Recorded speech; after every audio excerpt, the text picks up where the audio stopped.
Биздин бүгүнкү тема айыл чарбасы жана жаратылышты коргоо деген теманын үстүндө иштейбиз. Азыркы учурда жер бетинин 51 миллион квадрат метри, 51 миллион километр квадраты аянты айыл чарбасында пайдаланылат. Айыл чарбасында пайдаланылат экен. Анын ичинен 15 миллион квадрат километр жери айдоо жана ар түрдүү маданий өсүмдүктөрдү ээлеген аянттар экен.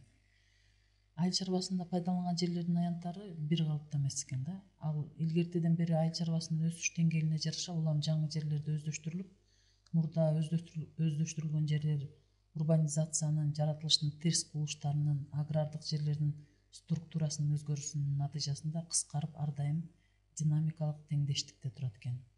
Өнөр жайдын өсүшү дагы бул айыл чарбасы үчүн өтө зыяндуу болуп эсептелет экен. Анткени өнөр жай өскөн, өнөр жай же болбосо шаарлардын чоңоюшу айыл чарбасына керектүү жерлердин баардыгын тең кыскартат экен. Ошондой эле гидроэлектростанцияларды, тоо кен объектилерди, транспорттук коммуникацияларды, турак жайларды курууда түшүм ала турган жерлердин баардыгын тең кыскартат экен. Бул процесстерди токтотуу кыйын, балким мүмкүн да эмес. Ал эми айыл чарба продукциясына болгон муктаждык улам жыл өткөн сайын артууда. Келечекте адамзатты айыл чарба продукциялары менен камсыз кылуу проблемасы турат да. Илимий техникалык революциянын эң жогорку жетишкендиктеринин бири бул айыл чарбасында өсүмдүктөрдүн зыянкечтерине жана ооруларына каршы күрөштүн химиялык жолдору болду да. Жакынкы эле тарыхта саранчанын, кант кызылчасынын зыянкечтери, жемиш бактарынын зыянкечтеринин чарбага канчалык зыян келтириши белгилүү болчу да. Кийинки жылдарда айыл чарба өсүмдүктөрүнүн зыянкечтери менен, ал гана эмес утуу чөптөр менен ийгиликтүү күрөштүн химиялык жолдору табылган. Бирок бул химиялык жолдору табылганы менен жаратылышка чоң зыян келтирип аткандыгын биз эч качан унутпашыбыз керек да. Химиялык заттарды пайдалануунун экономикалык жагынан пайдалуулугу баа жеткис. Мисалы, өрөөндү алдын ала химиялык заттар менен иштетип себүү кара көсөнүн жок болушуна жана түшүмдүн 2 эсе артышына алып келет экен да. Жер семирткичтерди пайдалануунун мүмкүнчүлүгү жок Индияда күрүчтүн түшүмдүүлүгү орто эсеп менен, эгерде күрүчтүн түшүмдүүлүгүн ала турган болсок биз Индияда, мына бул Индияда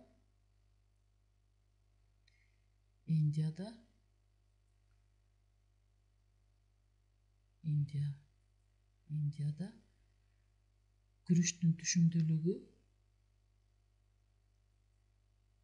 Индияда болгону 17 центнер экен. 17 центнер гектарынан экен. Ал эми ушундай эле күрүчтүн жер семирткичтерди жакшы пайдаланган Японияда 45 центнер экен гектарынан. Эгерде АКШта химиялык заттарды пайдаланбай өстүргөн айыл чарба өсүмдүктөрүнүн түшүмүнүн картошкөнүкү 37%, АКШда эгерде химиялык заттарды колдонбогондо картошка 37%, капустанын 2%, алманын 10%, пахтаныкы 50%ке чейин жыйналмакта. Калган ал эми мал чарба продукциясынын 25%ке кем болмок экен да. Демек, эгерде АКШда бул жанагындай химиялык заттарды колдонбогондо, мына картошканын 37%, 2%, алманын 10%, пахтанын 50% түшүмдүүлүгү аз болмок экен.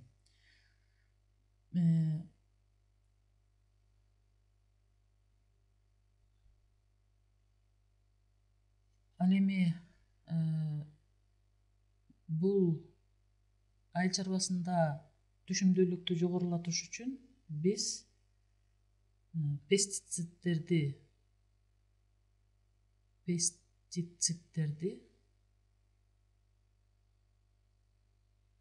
колдонот экенбиз да.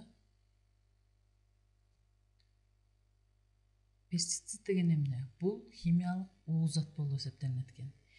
Химиялык уузаттын курамы хлороорганикалык, фосфороорганикалык, анан сымаппа-органикалык болуп 3кө бөлүнөт экен. Пестицидтер зыянкечтерге карата колдонулат экен да. Бул зыянкечтерге карата колдонулат экен. Эми пестицидтер дагы өзүнүн ичинен бир нечеге бөлүнөт экен. Биринчи бул инсектицидтер. Булар эмне үчүн колдонулат экен? Булар зыяндуу курт-кумурскаларга каршы колдонулат экен. Курт-кумурскаларга. Мисалы үчүн бизде жанагы Колорадо жугу агырат. Жана башка. Экинчи пестицидтердин түрү бул гербицидтер экен. Гербицидтер бул отоо чөпкө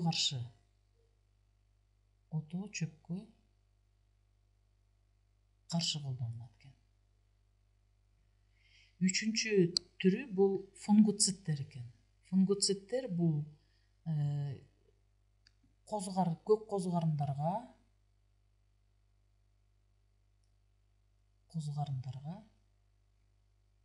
бактерияларга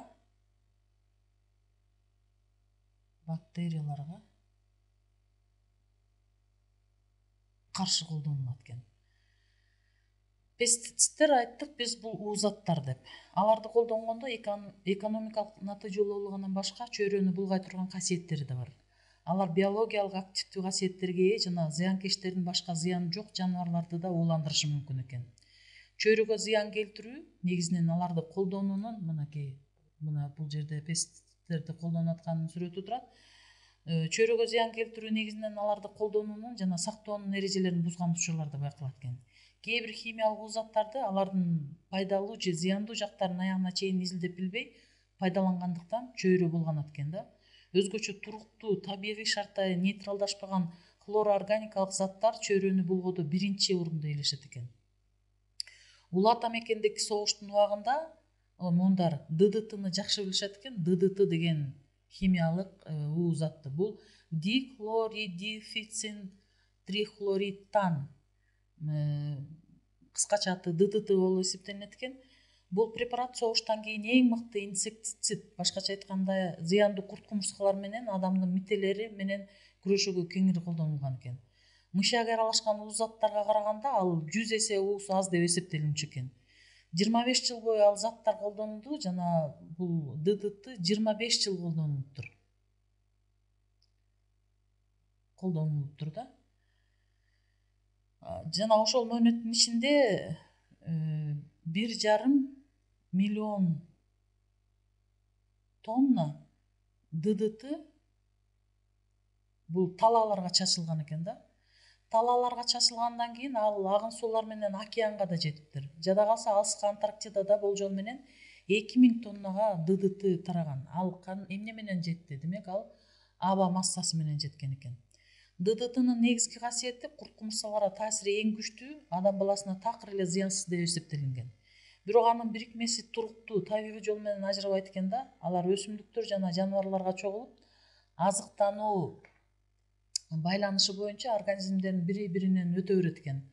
Улам кийинкисине анын концентрациясы арта берет. Мисалы, суу менен агып келген ДДТнын концентрациясы 0,14 миллиграмм болсо, ал ошол сууну ичкен планктондо 5 миллиграммга чейин көбөйөт экен. А планктон менен азыктанган балыкта 22 миллиграммга чейин көбөйөт экен да. Ал эми балык менен азыктанган гагаралардыкында 1,5 миллиграммга чейин жетет экен да. Демек, эгерде сууга 0,14 грамм гана ДДТ кошулса, ал планктонго барганда 5 миллиграммга көбөйөт экен. Ал эми планктон менен азыктанган балыкта 22 миллиграммга көбөйөт экен. Ал эми ошол балык менен азыктанган ошол эле балык менен азыктанган гагараларда, куштарда 1,5 эсеге көбөйөт экен да, миллиграммга көбөйөт экен. Мындай концентрация гагаралар үчүн акыркы чек болуп, алар кырылууга учураганда, мына ушундай эле азыктануу байланышы боюнча адамдын организминде таптолушу ыктымал. ДДТны колдонууга СССРде 1972 жылы тыюу салган. Мына демек айыл чарбасында химиялык заттардан башка булгануучу заттар бул мал чарба фермаларынын жана комплекстеринен чыккан таштандуу суулар, фосфоры, органикалык семирткичтерден жана күйүүчү майлардан чыккан кадмий, кобальт, цинк, коргошун сыяктуу оор металлдар жана башка нитраттар дагы кездешет экен. Бүгүн мынакей азыр биз айыл чарбасы жана жаратылышты коргоо деген темада айыл чарбасында колдонулган зыяндуу заттар жаратылышка кандай тийгизгендиги жөнүндө маалымат алдык.